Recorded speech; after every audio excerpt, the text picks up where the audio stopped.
Hello, I'm David Schwartz, CTO of Ripple and co-creator of the XRP ledger. I got involved in the cryptocurrency space when I stumbled on Bitcoin in 2011. I was mesmerized by the ability to store and move value without needing a central clearinghouse that all participants were willing to trust. And almost immediately I realized that even if Bitcoin was going to take over the world and everyone would use it for everything, there would have to be bridges to get us there. More gradually, it became clear that not everyone wants the same thing, and interoperability was going to be even more important than just a bridge to a tokenized future. Let me start by telling you a little bit about Ripple. We established a global team of around 500 employees with 9 offices around the world, including San Francisco, our headquarters, New York, Washington, DC, London, Reykjavik, Mumbai, Singapore, Dubai, Sao Paulo, I missed a couple. And we built the team to include experts in technology, finance, blockchain, and governance in order to transform how the world moves, manages, and tokenizes value. Anyone who's made an international payment knows that moving money today is nothing like moving information. Compare an international payment to sending an email, and the differences are quite stark. Email critically has a universal namespace, an email address, and universal interoperability, a protocol called SMTP, and together they make it just work. Both of these elements are important, and today payments just don't have either of them. The Internet of Value is about making the movement of value as simple and as painless as the movement of information, making payments more like email. You can think of Ripple today as having 2 parts, RippleNet and RippleX. RippleNet's focused on proprietary products for institutional customers like banks and financial institutions. It grew out of our early realization that institutions couldn't use digital assets for settlement if the core layers of their payment infrastructure were designed in the 60s, built in the 70s, and based around limitations of magnetic tape systems. RippleX is focused on open source products and public protocols for crypto adoption. Sometimes I think of Ripple like Twitter in the 90s. Of course, there was no Twitter in the 90s. The target market didn't exist.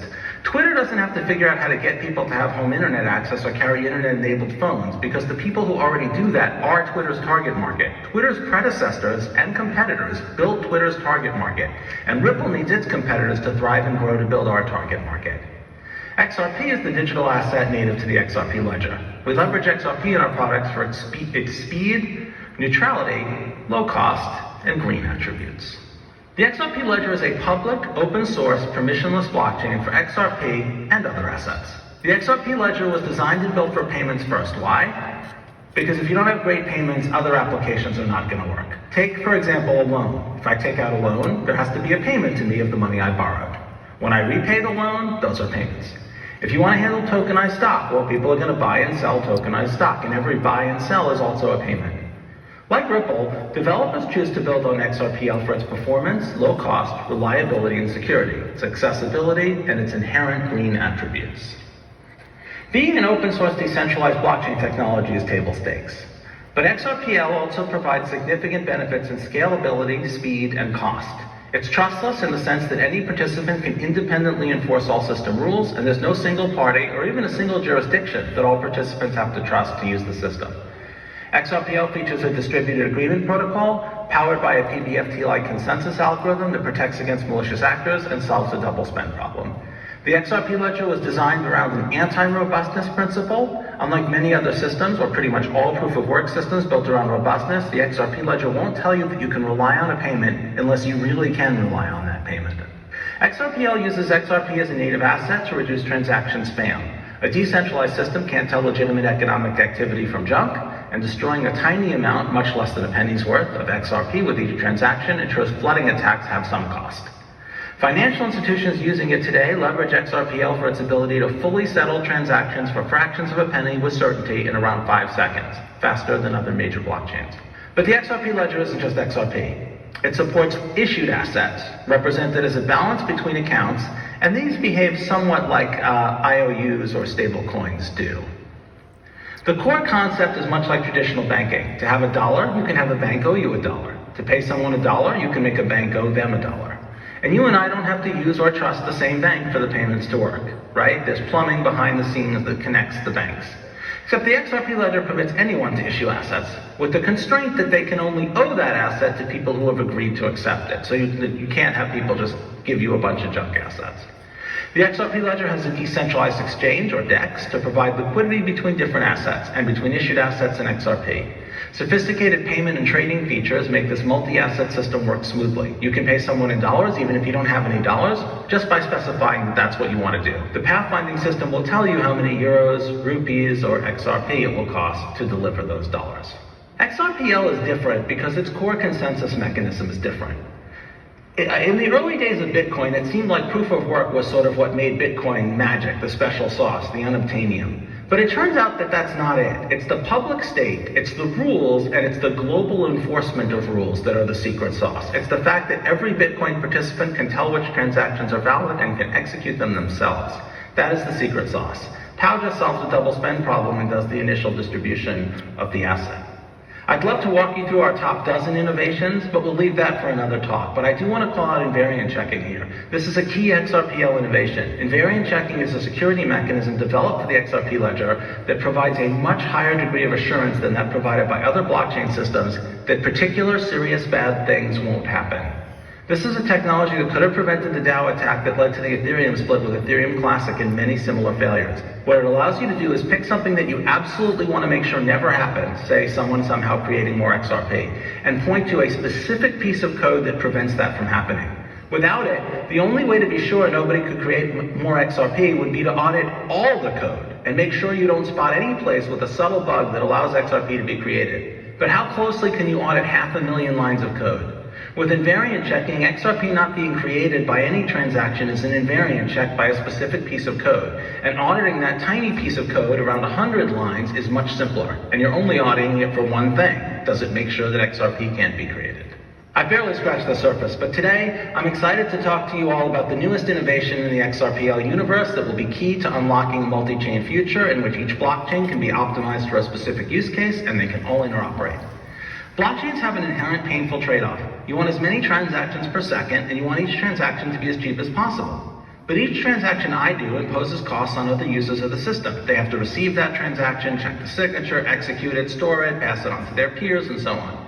If I impose all these costs on others and I don't bear a high cost myself, I'm incentivized to flood the system with nearly worthless transactions. If a transaction costs me 1/10 of a penny, then I'll submit any transaction worth more than 1/10 of a penny to me. If that, along with 1 million others doing the same thing, pushes up other people's costs, they'll leave the system.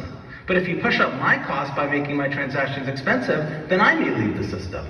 If it costs X dollars to run a node and it's only worth Y dollars to be part of the network, if X exceeds Y, nodes will shut down. A very simple fix to this is to allow people to participate in systems where as high a fraction of the transactions are valuable to them. And that means having lots of systems, which means making it simple and cheap to create new systems that still provide the features that larger systems like Bitcoin and XRPL do. That's what federated sidechains can do. Last year, I published a vision to bring federated sidechains to the XRP ledger to enable developers to build new use cases, implement new features. Sidechains also offer developers a way to use XRP outside of the XRP ledger, using features that simply aren't available on the XRP ledger, and the ability to move XRP from the XRP ledger onto a sidechain and back from the sidechain to the XRP ledger. Before I dive into how it works, let's just answer the obvious question, what's a sidechain? A sidechain is like a sibling of another chain, in this case the XRP ledger. It may have similar features, but it may also have its own features that make it unique. What makes a sidechain federated is a federator, a piece of software that connects to at least 2 instances of a blockchain. On one side, the federator is connected to the XRP ledger mainnet, and on the other side, it connects to one or more sidechains. I'm sure most of you have seen Star Trek, and you know that the federation is a group of groups.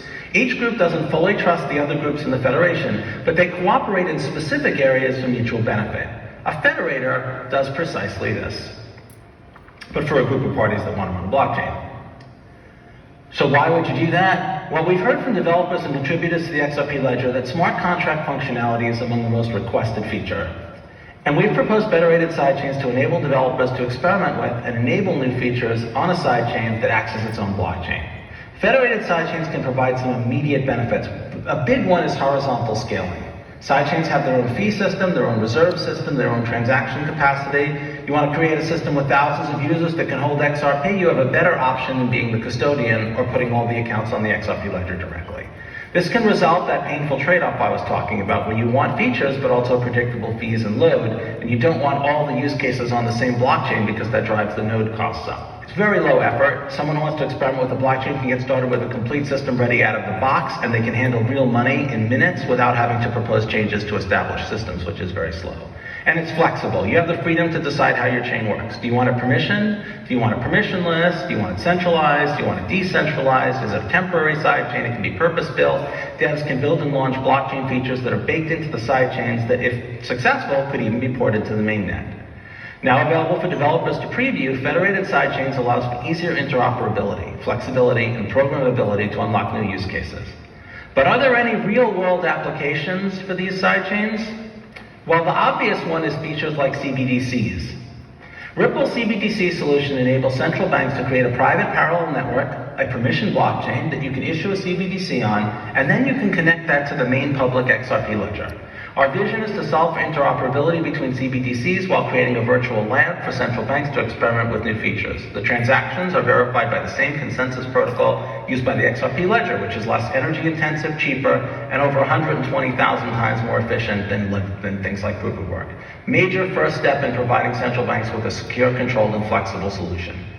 Imagine every major institution in the world able to settle every major fiat asset with every other institution in a compatible jurisdiction in seconds for less than a penny. And I'll say that again in case you missed it.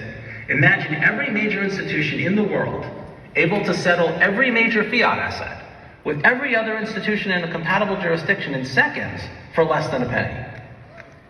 That is a very, very big deal. Another use case is DeFi. Many in crypto agree that we're all building for a multi-chain future, where every network is optimized for a specific use case.